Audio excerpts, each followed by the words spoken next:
លើកទី1ប្រត់ស្លាប់លើកទី2ប្រត់រូបមហាជនខ្លោចចិត្តអាណិតដំរីឈ្មោះលាក់គីដែលត្រូវប្រត់ពីអ្នកមើលខែជាង20ឆ្នាំ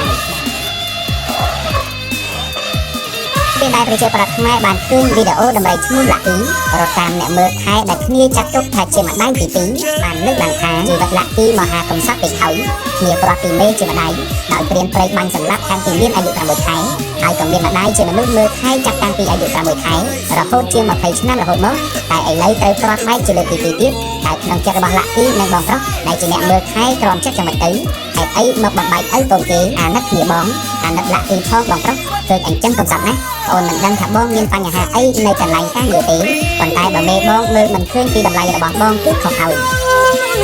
បើមកគេមិនដូចជាមកអើយខេត្រង់សំលេងគោឲ្យដើរស៊ីស្មារួចទៅសម្រាប់នៅក្រុមដើមជ្រៃឡើងកាន់រឿងវ័យ